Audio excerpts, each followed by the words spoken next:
аренду маленькую машинку Peugeot 108. Для меня это немножко новинка, поскольку я такие маленькие не водила. Сейчас попробуем, проедемся на ней. Машинка совсем маленькая, вообще малюська, крохотная, правда, 4 двери, даже 5, пятый багажник. Практически ничем не отличается от остальных Peugeot. Единственное, что это экономный вариант. Все здесь на одном маленьком дисплее отражается. Ну, в принципе, достаточно удобная. Когда я сажусь, кресло постоянно опускается, мне приходится его постоянно поднимать, потому что я маленькая, мне нужно чуть выше. Ну, а так очень комфортно ездить по маленькому острову на маленьком Peugeot. Я бы даже назвала эту машину девочковой. Настолько она реально девочковая, маленькая, уютная. Ну, мужчинам, наверное, будет в ней неудобно, потому что у нее очень низкая крыша, маленькие сиденья, маленький руль. Ну, нам, девочкам, здесь очень-очень удобно. И я люблю, наверное, такие машинки. Мужчины тоже бывают очень маленькие, правда? Да, греки, да, кстати, очень маленькие. Ну, let's go, поехали, покатаемся по острову.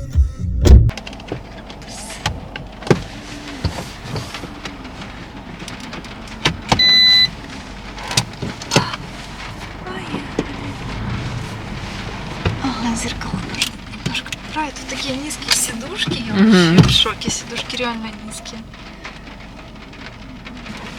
Все, поехали.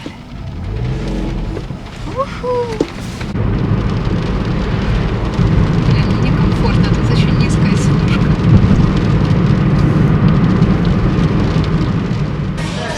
Наконец-то мы приехали на Родос, наконец-то мы приехали в кафе, мы попали под серьезный дождь, поэтому я такая мокрая, не обращая внимания. И мы заказали поздний завтрак, и нам принесли вот такой зеленый чаек, herbal tea, с вот такими песочными часами. Сказали, когда опустится песочек, то тогда будет заварен чай. Я вижу впервые такую подачу, это круто.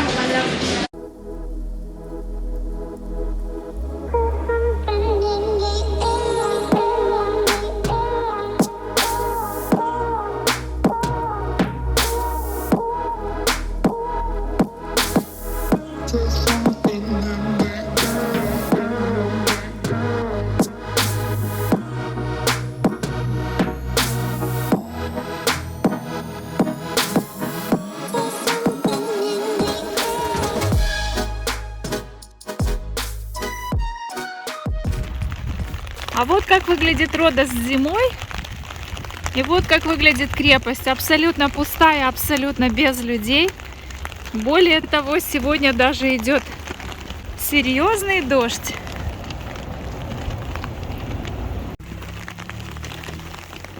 Предлагаю прогуляться под дождиком по зимнему Родосскому замку. Слышишь, как стучат капли дождя об зонтик?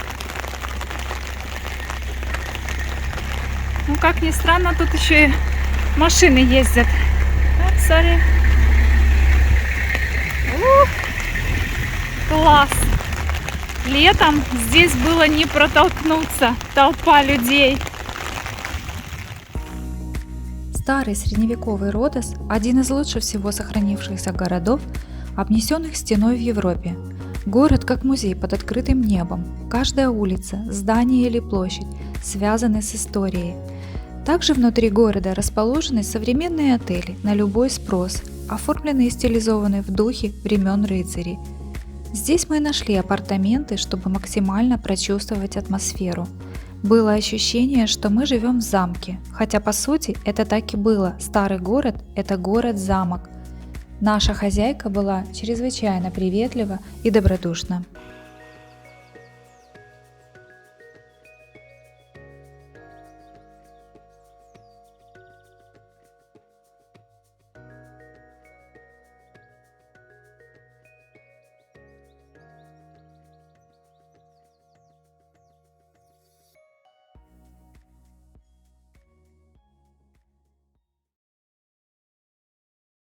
Проведу для тебя сейчас небольшой рум-тур. Это вход в апартаменты, дворик небольшой. И вход в квартиру вот такой вот стеклянный, большая стеклянная дверь раздвижная. Но закрывается она шторами. Очень все стилистично под старый замок. Хотя есть и новинки, кондиционеры, телевизоры и Wi-Fi. И сразу при входе здесь такая большая, очень большая гостиная. Старинная мебель. Мебель действительно очень старая. Все есть для употребления местных прекрасных ликеров. Посмотри, какие подсвечники здесь замечательные. Большое зеркало в красивой раме. Диванчик, столик.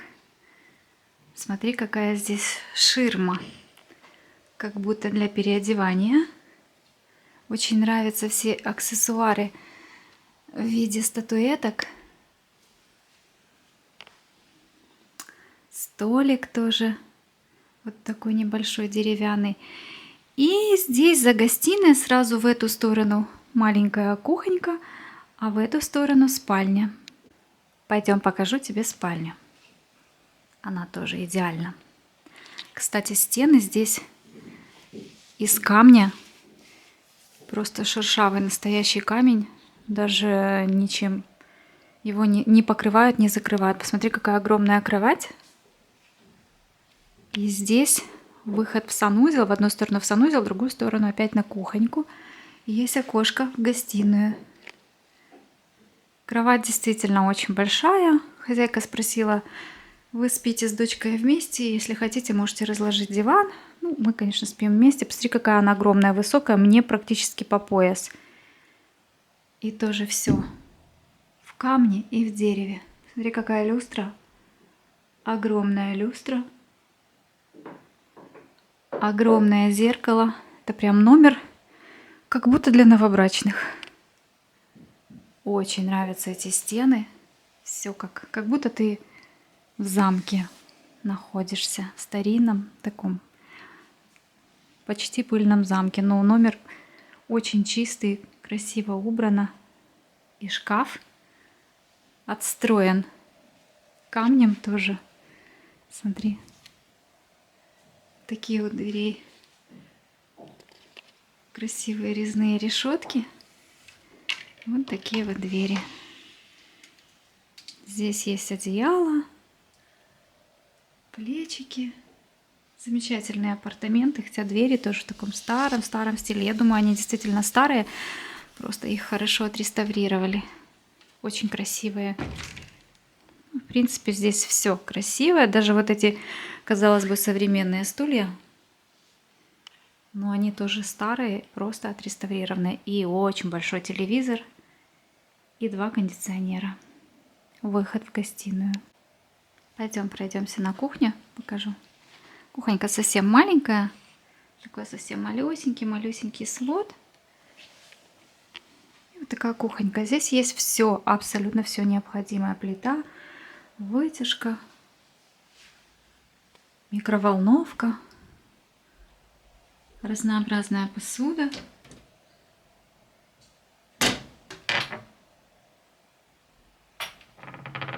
Чайник. Посмотри, какой чайник, уже горячий, нагретый к нашему приходу. Кофеварка и холодильник. Морозильная камера, холодильник, стиралка. И что-то дальше еще. Очень люблю эту плиточку. Посмотри, какая красивая. Деревянный потолок. Туда вход в санузел. А сюда выход в спальню. Очень удобно. Забыла добавить, хозяйка принесла нам хлеба, воды и приветственную бутылочку вина. И такой маленький, но уютный санузел. Здесь душевая. Смотри на этот потолок деревянный. Все необходимое здесь есть. Сегодня денек, сегодня небо чистое. Будем надеяться, что сегодня не будет дождя. Я обожаю этот дворик, этот прекрасный дворик. Предлагаю пойти через этот выход, потому что здесь можно обойти, а можно и пойти сюда. Ладно, пойдем тогда сюда, сразу выйдем на набережную, я покажу, где находился Колос Родосский. Огромная фигура, но сейчас ее нет. 23 столетия назад на острове появилось настоящее чудо инженерной мысли и грандиозное произведение искусства, входящее в список 7 чудес света, поразительное даже по сегодняшним меркам. Самая крупная скульптура в мире – Колосс Родосский. Его высота была более 30 метров. Он сделан из бронзы и изображал Гелиоса, бога солнца, покровителя острова Родос. Он стоял на постаментах над гаванью, а между его ног заходили в порт корабли. Простояв около 60 лет, статуя упала во время землетрясения. Позже ее растащили захватившие остров арабы. Но на самом деле точная информация о расположении статуи и ее внешнем виде в истории не сохранилась, и все данные о ней только предположения.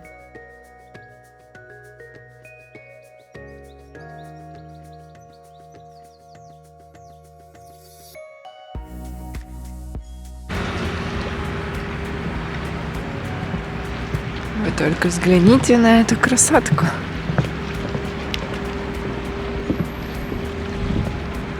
Лена? В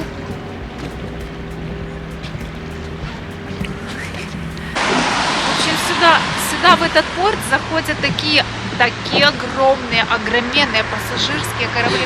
Реально очень огромные. Просто вот я летом видела, жесть какие огромные. А все почему? Потому что Родос это остров, знаменитый остров с офигенной рыцарской историей. Здесь прям были рыцари, тамплиеры, еще какие-то. То есть огромные корабли заходят сюда, потому что тут рыцарская история? Да, потому что им рассказывают всякие, конечно, с туристами. Я думала, грузовые. Нет, с туристами сюда заходят корабли, просто реально вот огроменные. Ой, посмотри, какие эти вот замочки навешали. Прикольно.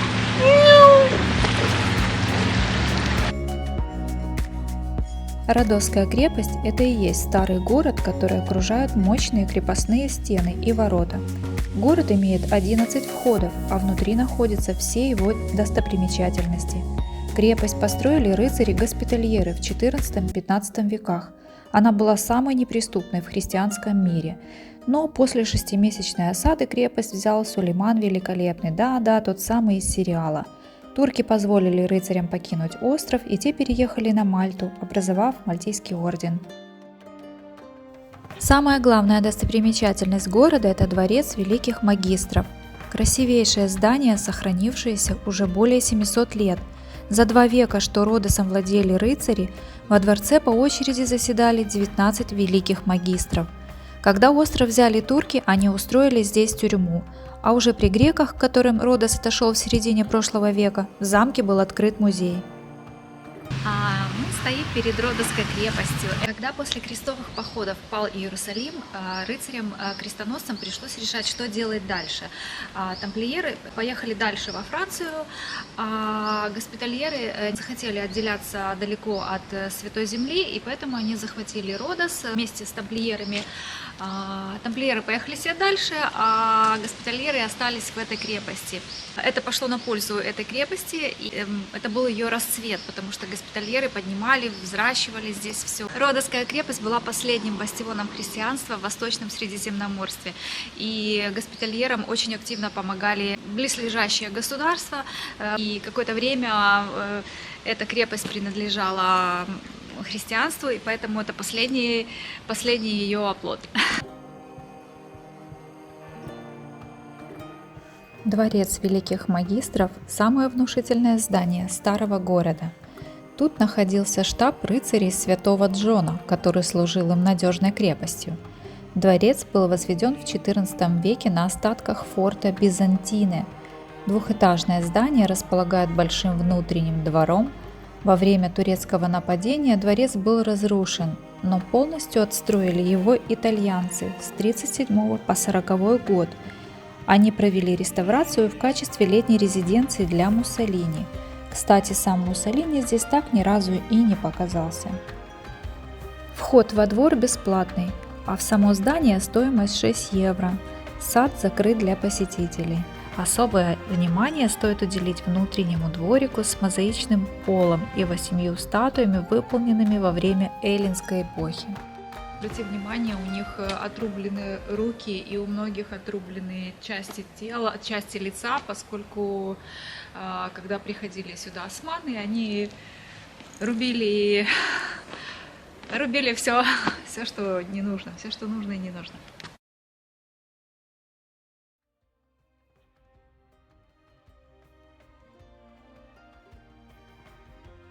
Внутри сам дворец впечатляет не меньше, чем снаружи. Его музей посвящен рыцарскому периоду и состоит из 200 огромных залов и комнат. Это залы византийских икон, итальянского губернатора, приемов, танцев, музыки, ожидания, мебели из ценных пород дерева, громадные люстры, камины, антиквариат. Греки здорово передали роскошь и великолепие, восстанавливая этот дворец.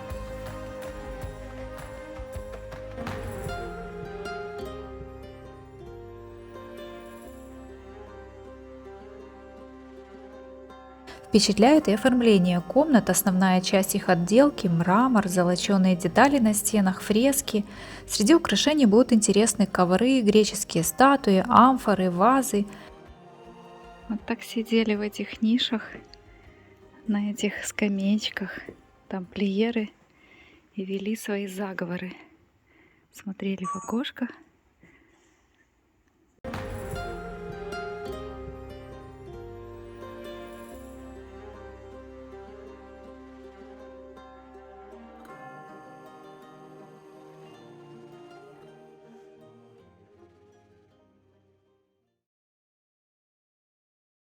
Прямо под потолком находится такая надпись, тоже из камней, и издалека ее можно не увидеть. Она практически незаметна. Ну, тамплиеры на то и мастера загадок. Меня всегда поражали размеры таких залов и невероятно огромных потолков. Посмотри только, какой огромный камин.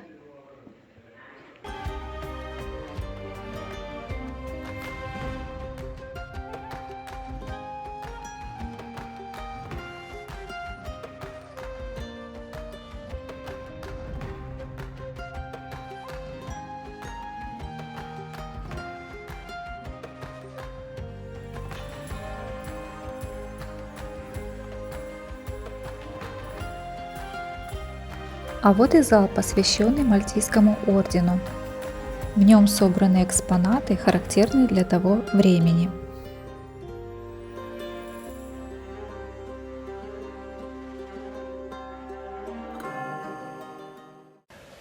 Меня удивляла всегда удивительная способность, поразительная просто способность наших предков украшать свою жизнь. Они украшали ее узорами всякими.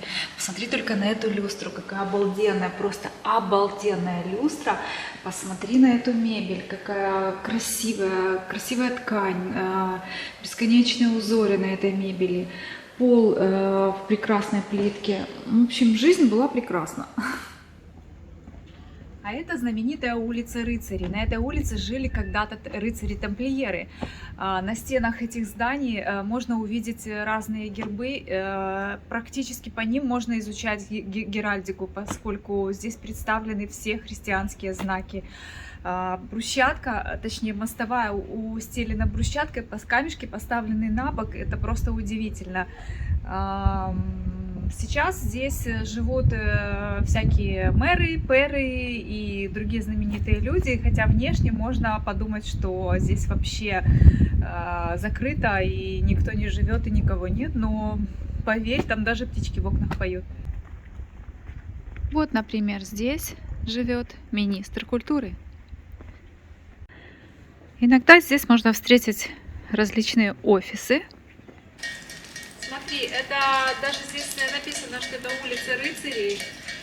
Street full of life, street full of history.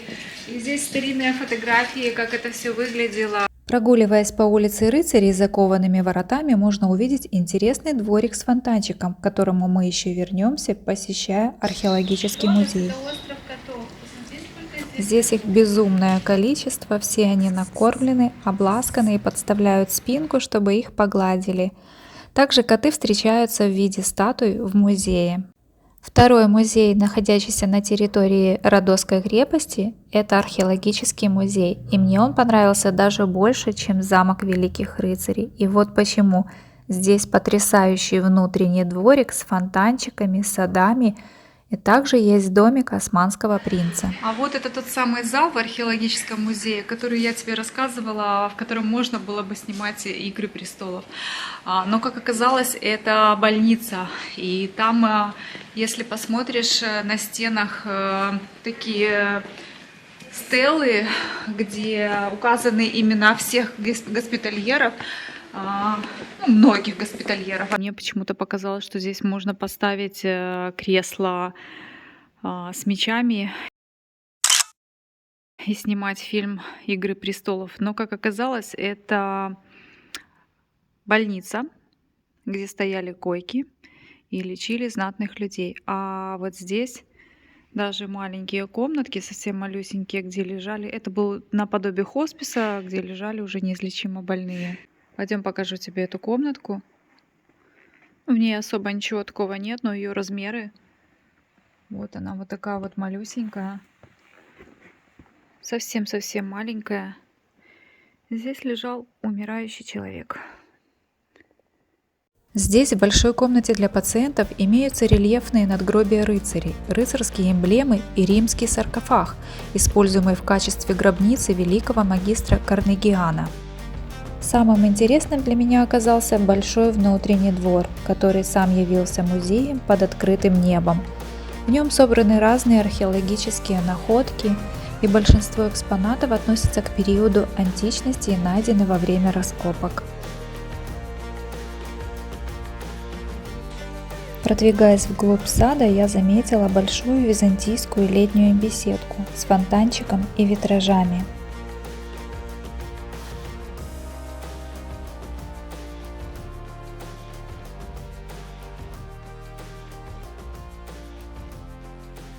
Дальше за ней расположена галерея с мозаичными полами эллинистического и раннехристианского периода. Музей очень большой, и на его осмотр лучше выделять часа 3. А когда устанешь, выходи в сад. Здесь круглый год цветут и дают плоды апельсины и лимоны. В пруду медленно плавают красные рыбки, намекая на безмятежность бренного мира. За садом тебя ждет сюрприз. Сохранившийся дом турецкого принца, каменные плиты с надписями и тот самый фонтанчик, который мы видели за коваными воротами с улицы Рыцарей.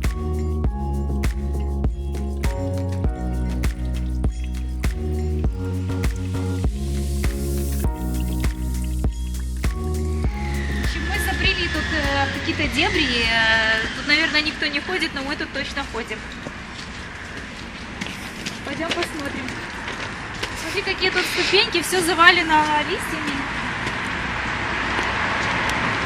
Вообще куда идти, налево, направо вообще не понимаю. Нам надо вообще как-то... Я думаю, направо. Направо? Пошли направо. Короче, пришли мы не туда. И тут оказался забор. То, что мы можем посмотреть, это на кошечку и на развалины.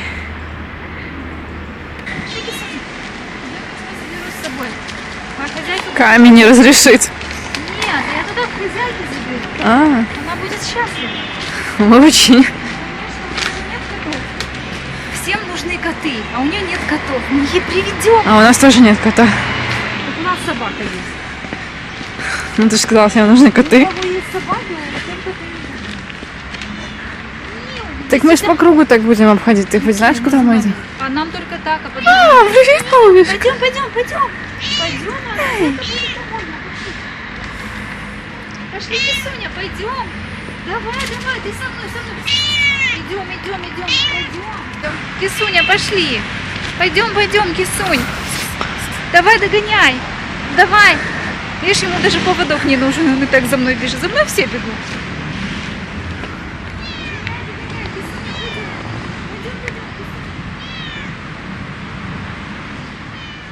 В в каждом месте, куда мы путешествуем, мы ищем обязательно кафе или ресторан азиатской кухни. Я настолько голодная, что даже если мне сейчас принесут какого-то говна тайского, я все равно его съем, потому что просто очень хочу есть. В этот раз мы нашли ресторан тайской кухни, но вместо того, чтобы сесть в традиционно оформленном тайском интерьере, мы пришли в греческий, потому что тут более тепло, и заказали вот такие блюда. Что у тебя? Кокосовый какой-то суп с креветками. Традиционный коконат, да, с креветками. А у меня традиционный том-ям. Ямас. Пробуем наше блюдо. Как твой суп? Вкусный. Только единственное, что мне не нравится, это то, что кладут креветки с хвостиками. Но он даже остренький. Остренький, вкусный, да? Вкусно. Попробуем мой том-ям. Реально настоящий том-ям. Действительно очень вкусный. Много креветок, много морепродуктов и заправлен именно лаймом, не лимоном. Супер. Старый город настолько пустой, что идешь среди этих стен, среди этих замков в одиночестве, и хочется завыть, как будто здесь есть какие-нибудь оборотни. Эля очень боится, а мне по приколу, я вообще ни черта не боюсь.